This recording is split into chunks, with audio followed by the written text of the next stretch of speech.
নমস্কাৰ সঠিক দিশা চেনেলত আপোনালোক সকলোকে স্বাগতম জনাইছো আশা কৰিছো সকলোৱে ভালে কুশলে আছে আজি ভিডিঅ'ত মই গ্ৰহ বিলাকক আমি কেনেকৈ বলৱান কৰিব পাৰি শক্তিশালী কৰিব পাৰি বা গ্ৰহ বিলাকৰ যদি কিবা দোষ হৈ আছে তেনেহলে আমি কেনেকৈ ঘৰুৱাভাৱে একদম বিনা খৰচত এক পইচাও খৰচ নকৰি কেনেকৈ প্ৰতিকাৰ কৰিব পাৰিম সেই বিষয়ে মই আজি ভিডিঅ'ত আলোচনা কৰিম ভিডিঅ'টি শেষলৈকে আপোনালোকে নিশ্চয়কৈ চাই থাকিব আৰু যদি চেনেলটিত নতুনকৈ আহিছে নিশ্চয়কৈ চেনেলটি সাবস্ক্ৰাইব কৰি বেল আইকন প্ৰেছ কৰি থব আগন্তুক ভিডিঅ'বিলাক নটিফিকেশ্যন পোৱাৰ কাৰণে লগতে যদি কিবা আপোনালোকৰ মতামত আছে তেনেহলে নিশ্চয়কৈ কমেন্টত জনাব আৰু ভাল লাগিলে শেয়াৰ কৰিব আহক আমি ভিডিঅ'টি আৰম্ভ কৰো গ্ৰহ ভাৰতবৰ্ষৰ সনাতন বৈদিক জ্যোতিষ শাস্ত্ৰ মতে গ্ৰহ আমাৰ নখন ৰবি সোম চন্দ্ৰ মংগল বুধ গুৰু বা বৃহস্পতি শুক্ৰ শনি আৰু ৰাহু কেতু এই নখনকৈ গ্ৰহই আমাৰ জীৱনত বহুত প্ৰত্যক্ষভাৱে আৰু পৰোক্ষভাৱে প্ৰভাৱ পেলায় ইয়াৰ বৈজ্ঞানিক ভিত্তি কি আছে বৈজ্ঞানিক কাৰণ মই দৰ্শাব খোজা নাই এইটো ভিডিঅ'ত মই অকল এই গ্ৰহবিলাকৰ যদি কিবা সমস্যা হৈ আছে আপোনালোকৰ জীৱনত হয়তো গুৰু গ্ৰহৰ কিবা সমস্যাত ভুগি আছে গুৰু গ্ৰহৰ বক্ৰী হৈ আছে বা গুৰু গ্ৰহ আপোনালোকৰ কুষ্ঠিত বিভিন্ন বেয়া ফল দি আছে তেনেহলে সেই গুৰু গ্ৰহৰ প্ৰতিকাৰ আপোনালোকে কেনেকৈ ঘৰুৱাভাৱে এক পইচা খৰচ নকৰাকৈ কোনো ধৰণৰ গ্ৰহৰত্ন নিপিন্ধাকৈ নাইবা বেলেগ কোনোবা উপায় নকৰাকৈ কেনেকৈ কৰিব সেই বিষয়ে আপোনালোকে অতি সহজ আৰু সৰল উপায় হল আমাৰ ঘৰৰ সদস্য পৰিয়ালৰ যিখিনি সদস্য আছে সেই সদস্যবোৰৰ লগত আমি বিভিন্ন ধৰণৰ ব্যৱহাৰ বিভিন্ন ধৰণৰ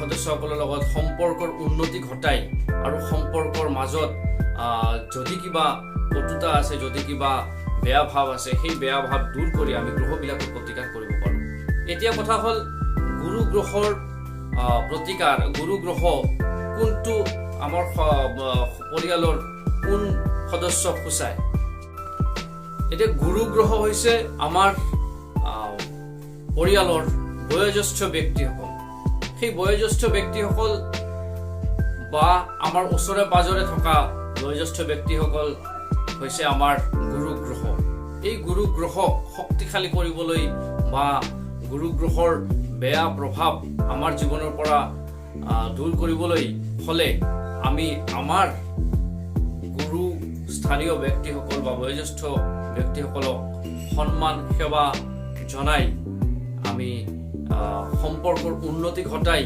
আমি কিন্তু গুৰু গ্ৰহক বলৱান কৰিব পাৰিম প্ৰিয় দৰ্শক মণ্ডলী যদি গুৰুৰ পিছত মই আহিছো শুক্ৰ গ্ৰহ যদি আপোনালোকৰ জীৱনত যদি বেয়া প্ৰভাৱ দি আছে বা শুক্ৰ গ্ৰহৰ অতি আপোনালোকৰ কুষ্ঠিত অতি কমজোৰ হৈ আছে শক্তি পোৱা নাই শুক্ৰ গ্ৰহৰ বিভিন্ন ধৰণৰ সুফল আপোনালোকে লাভ কৰিব পৰা নাই তেনেহলে নিজৰ পতি বা নাইবা পত্নীক যদি আপোনালোকে প্ৰিয় দৰ্শক মণ্ডলীৰ মাজত যদি মোৰ কোনোবা মাতা ভণ্টি আছে তেনেহলে কি কৰিব আপোনালোকে নিজৰ স্বামী বা পতিক সেৱা কৰিব সন্মান জনাব আৰু মিঠা মাতেৰে মাত দিব, তেনেহ'লে চাব লাহে লাহে লাহে লাহে আপোনালোকৰ শুক্ৰ বলৱান হৈ গৈ আছে। যদি আপোনালোকৰ মোৰ কোনোবা প্ৰিয় দৰ্শক মণ্ডলীসকলৰ ভিতৰত পুৰুষসকলে যদি চাই আছে, তেনেহ'লে নিশ্চয়কৈ চাব আপোনালোকৰ পত্নীৰ লগত বা নাইবা প্ৰেয়সীৰ লগত মধুৰ সম্পৰ্ক আপোনালোকে মানে ডেভেলপ কৰিব। তেনেহ'লে চাব যে নিজৰ শুক্ৰ গ্ৰহৰ যিখিনি বেয়া প্ৰভাৱ আছিল, সেই বেয়া প্ৰভাৱবিলাক আপোনালোকৰ জীৱনৰ পৰা নাইকিয়া হৈ আছে, আৰু শুক্ৰ গ্ৰহৰ যিখিনি শুভ ফল, সেই শুভ ফলখিনি আপোনালোকে লাভ কৰি আছে। ইয়াৰ পিছত আহিছো শনি গ্ৰহ। শনি গ্ৰহ,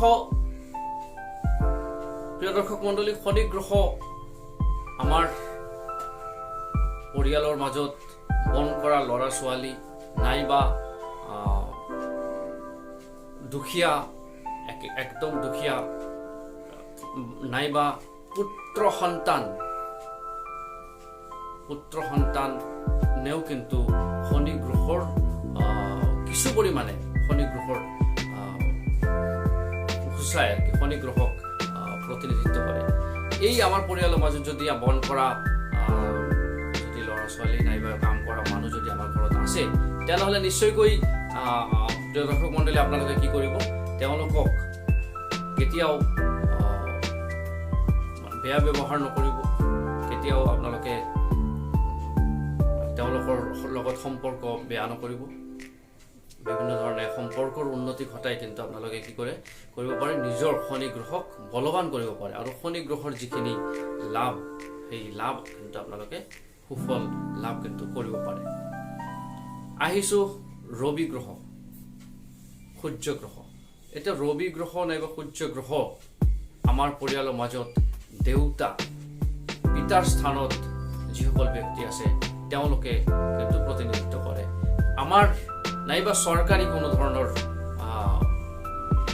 অনুষ্ঠান বা চৰকাৰী মানুহ, এই যে ৰবি গ্ৰহক বলৱান কৰিবলৈ হ'লে আপোনালোকে নিজৰ পিতৃস্থানীয় ব্যক্তিক, দেউতা, খুৰা, জেঠা, এওঁলোকক কিন্তু আপোনালোকে যথোপযুক্ত সন্মান সেৱা জনাব। তেওঁলোকৰ স্বাস্থ্যৰ প্ৰতি আপোনালোকে নজৰ দিব, তেওঁলোকৰ যত্ন ল'ব। তেনেহ'লে কিন্তু লাহে লাহে চাব আপোনালোকৰ ৰবি গ্ৰহৰ যিখিনি সুফল আছে, সেই সুফল কিন্তু আপোনালোকে লাভ কৰিব। ইয়াৰ পিছত আহিছো চন্দ্ৰ গ্ৰহ। চন্দ্ৰ গ্ৰহক প্ৰতিনিধিত্ব কৰে আমাৰ মাতৃ, আমাৰ গৰ্ভধাৰিণী মাতৃ, আমাৰ জন্মস্থান, এই দেশ, ৰাজ্য, এই যে মাতৃস্থানীয় যিসকল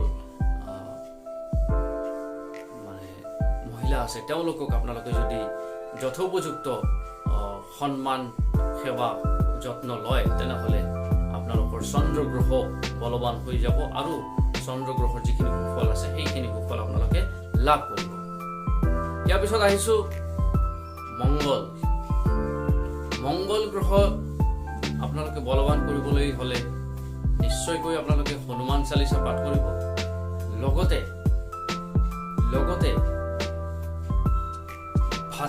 ভাতৃস্থানীয় নিজৰ ভাই ককাই যদি আছে, তেওঁলোকক আপোনালোকে যথেষ্ট সন্মান আৰু সম্পৰ্কৰ উন্নতি ঘটাই কিন্তু মংগল গ্ৰহক আপোনালোকে নিশ্চয়কৈ বলৱান কৰিব পাৰে। ইয়াৰ পিছত আহিছো বুধ গ্ৰহ। বুধ গ্ৰহ সৰু সৰু পৰিয়ালৰ সৰু সৰু কণ ল'ৰা ছোৱালীক বুজায়। এই কণ সৰু সৰু ল'ৰা ছোৱালীক যদি ঘৰত কোনো সদস্য আছে, আৰু যদি ঘৰত নাথাকে তেনেহ'লে ওচৰে পাজৰে যদি কোনোবা আছে, তেনেহ'লে সিহঁতক সেই সৰু সৰু বাচ্চাবিলাকক কিন্তু আপোনালোকে যদি যত্ন লয়, যদি মৰম চেনেহ আদি দিয়ে, তেনেহ'লে কিন্তু আপোনালোকৰ বুধ গ্ৰহ বলৱান হৈ যাব। লগে লগে বুধ গ্ৰহৰ যিখিনি সুফল আছে, সেই সুফল কিন্তু আপোনালোকে লাভ কৰিব। এইবিলাক হৈছে একদম বিনা পইচাৰ প্ৰতিকাৰ। এক পইচাও নালাগে, অকল জ্ঞানটোহে লাগে। আৰু এইখিনি জ্ঞান দিয়াৰ বাবে মইতো আপোনালোকৰ পৰা পইচা লোৱা নাই, বিচাৰিছোঁ কি অকল মোৰ চেনেলটো ছাবস্ক্ৰাইব কৰক আৰু আগন্তুক ভিডিঅ'বোৰ চোৱাৰ কাৰণে বেল আইকন প্ৰেছ কৰি থওক। যি নহওক, ইয়াৰ পিছত আহিছোঁ গুৰু গ্ৰহ। 7টা গ্ৰহ হৈ গ'ল। এতিয়া ৰাহু আৰু কেতু।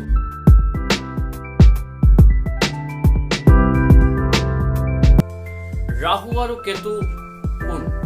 ৰাহু আৰু কেতু আমাৰ নিজৰ মাজতেই। প্ৰিয় দৰ্শক মণ্ডলী, ৰাহু আৰু কেতু আমি নিজেই। ৰাহু আৰু কেতুক যদি আপোনালোকে বেয়া প্ৰভাৱ, ৰাহু আৰু কেতুৰ বেয়া প্ৰভাৱৰ পৰা যদি আপোনালোকে হাত সাৰিব খোজে, নাইবা ৰাহু কেতুৰ ভাল সুফল যদি আপোনালোকে লাভ কৰিব খোজে, তেনেহ'লে নিজৰ যিখিনি কৰ্ম আছে সেই কৰ্ম কিন্তু আপোনালোকে শুদ্ধিকৰণ কৰিব। ভাল কৰ্ম কৰিব, বয়োজ্যেষ্ঠসকলক সেৱা সন্মান জনাব, যত্ন ল'ব, পৰিয়ালৰ সকলো সদস্যৰ লগত সদ্ভাৱ সম্পৰ্কৰ উন্নতি ঘটাব। তেনেহ'লে চাব লাহে লাহে শনি গ্ৰহ যেতিয়া ঠিক হৈ যাব আপোনালোকৰ, তেতিয়া চাব যে ৰাহু আৰু কেতুও কিন্তু তেওঁ গ্ৰহবিলাকৰ যদি বেয়া প্ৰভাৱ আছে আপোনালোকৰ জীৱনত, তেনেহ'লে লাহে লাহে দমন হৈ যাব। এয়া আছিল